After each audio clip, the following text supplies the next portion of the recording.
Hello guys, welcome to my YouTube channel once again. All right, so in this session, what are we going to do? We're actually going to talk about what break down a trade I actually gave in the free Telegram channel, right? So I actually gave this Nasdaq trade in the free Telegram channel, and we actually in fact made some profits out of this, right? So we made about 470 pips, and I think the trade went quite well, 23 RR. So why don't we break it down and then see how we actually approach and then went into the street. So right, there's the entry I went for, right? I went for the confirmed entry, but then I also took the risk entry. So right here, I'm also going to explain to you risk entry and then the confirmation entry that I actually took on this particular trade. So this setup here is just the confirmed setup I actually took personally. I also the original setup I gave, I think, was this particular one, right? So I gave this particular setup right here, okay, where we had our entry right around the side. All right, so let's dive into it and then let's see what we can talk about. All right, so let me just clear everything since we are just going to talk about it.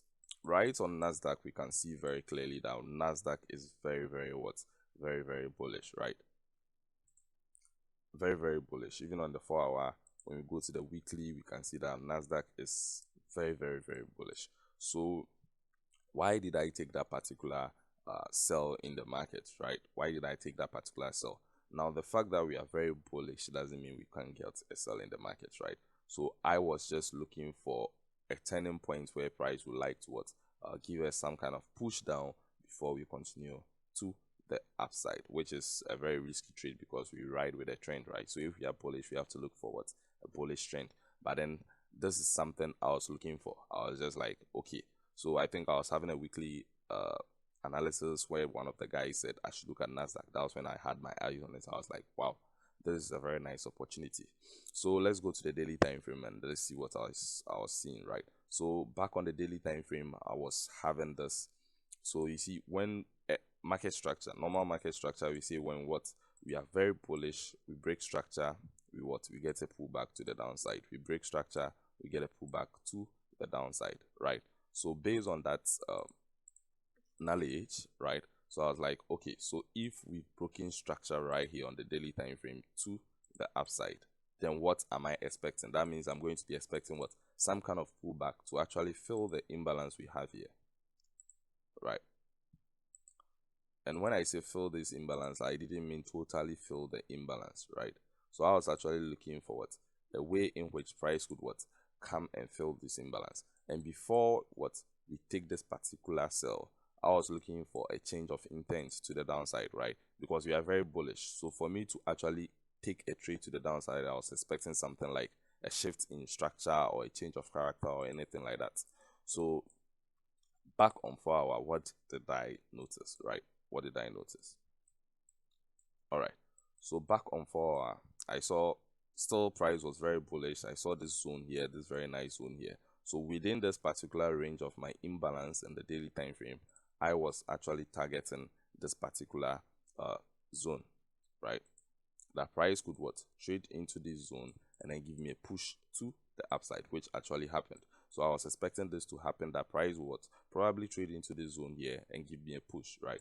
But then I was looking at the sells that will happen. I was rather concentrating on the sells that will happen.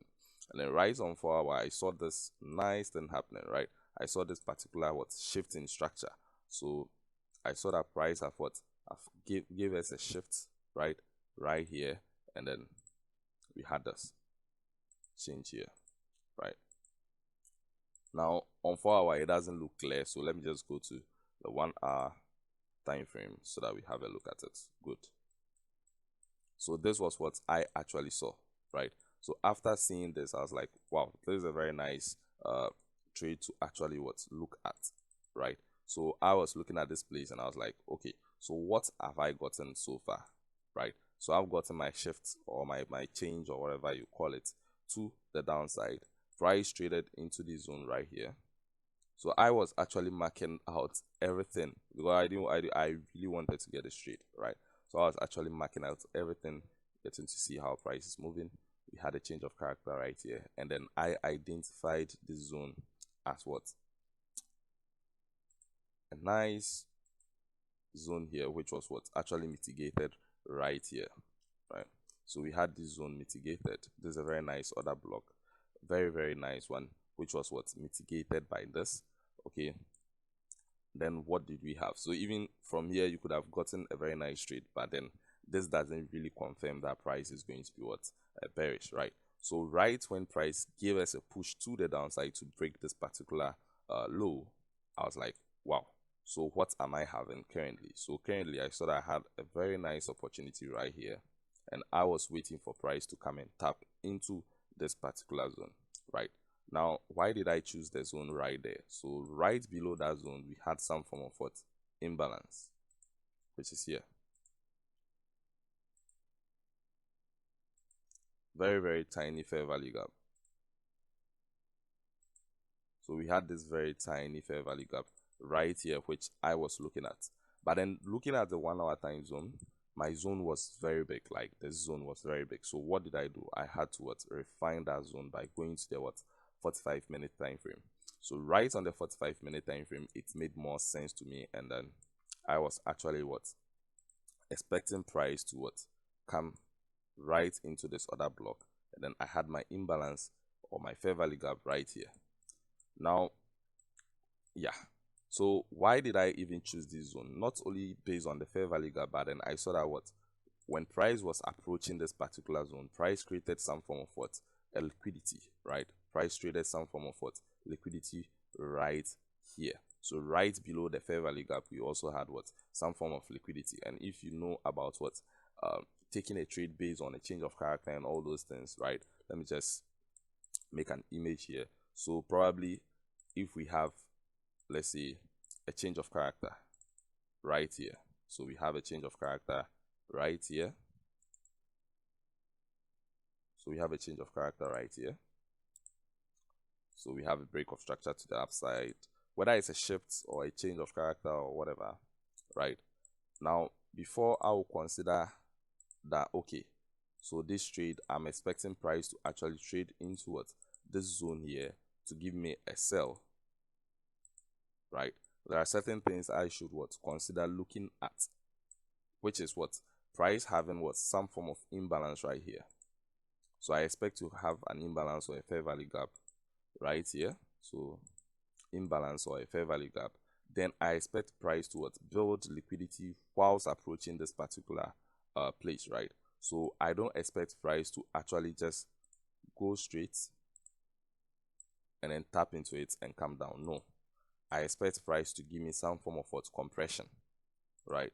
So I expect price to give me some form of compression and also build upwards liquidity, whether in the form of relative equal highs, whether in the form of inducement or anything that serves as what? Liquidity for me. I expect price to give me that build and then later tap into this zone before I get my sell. So if this is what I'm looking at, this is the entry model I have here. Why not what? Go for this particular trade because it has what? All the what characteristics that I look for. Even though it's we are very bullish, but then I see this particular opportunity to go to the downside to fill that imbalance we had on the what 4 hour, right? So this was what I was having and this was what I was looking at. So I actually gave this trade out, but then I was actually expecting price to what? To trade right here. I also refined my trade right to the side. So even though I had my fair value gap, everything right there, you can see that I had my trade refined to what? This particular zone here. So this was where I was expecting a sell in the market. So I was having something like this, was expecting something like this, very nice one. And then this was where I was expecting my trade to what? To come to an end, right? So I think I had my TP somewhere right at the tip. Yeah, it was right at the tip. Very, very nice one. Good.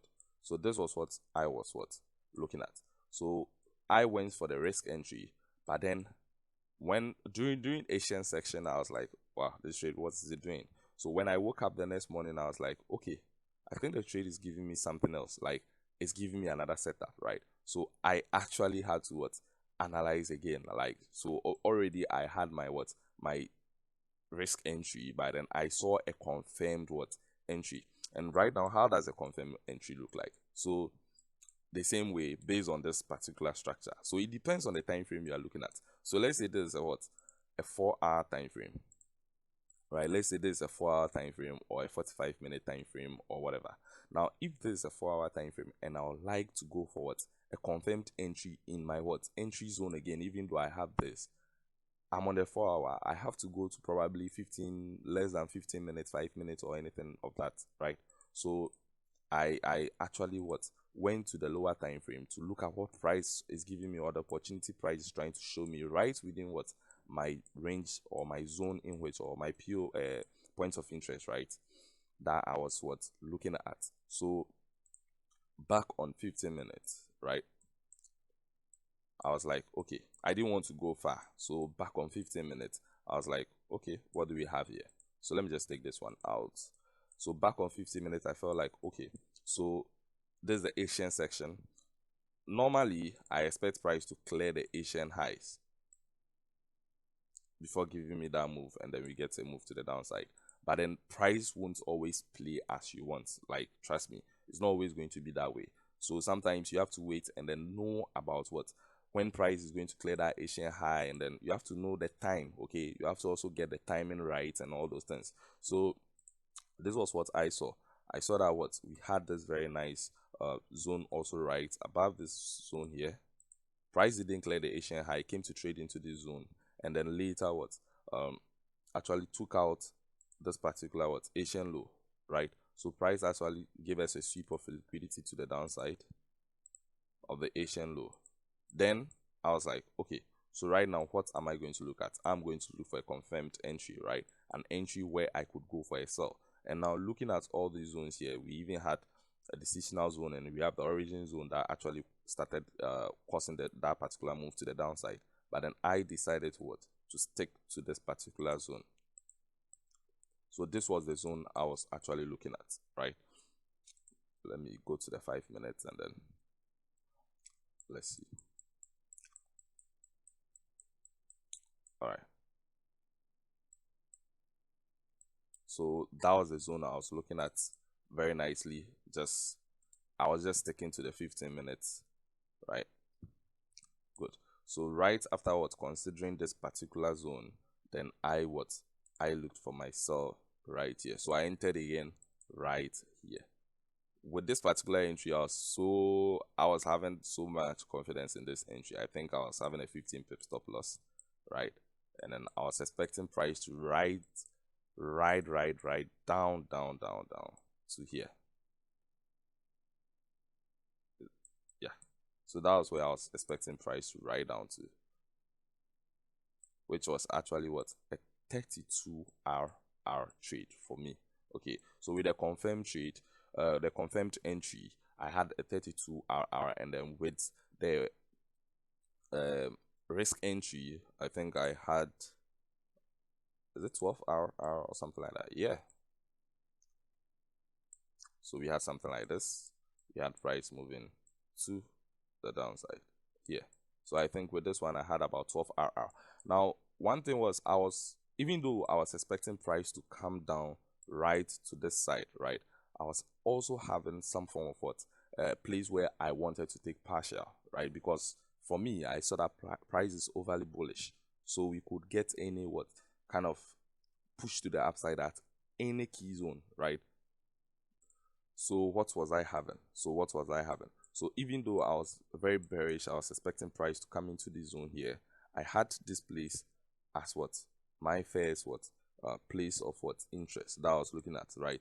My first place where I'm expecting price to actually what, get to, so that we take some partials. So when I got to this place, I actually took some partials, and then what, brought my what, my SL right somewhere about this place just to secure something, and then that was it. So with these two trades running, it was really an amazing week. And this was actually given out to the free Telegram channel. In fact, last week we rocked it in the free Telegram channel. Lots of what, trades given out, and it was really amazing. So the link will be in the description below if you like to join the free Telegram channel. feel free to join. So this was just a simple trade, very very nice one. A sniper entry for the second, confirmed entry, and then a sniper exits. Like, this is so amazing, right? This is so amazing. So yeah, all right. So this is the end of the video. Thank you for watching. I hope you guys have learned some few things about what risk entry, and then a confirmation, lot of confirmation entry, right? So if you haven't subscribed, I'll be very happy if you subscribe to the video, like, comment, and share. Thank you very much for watching.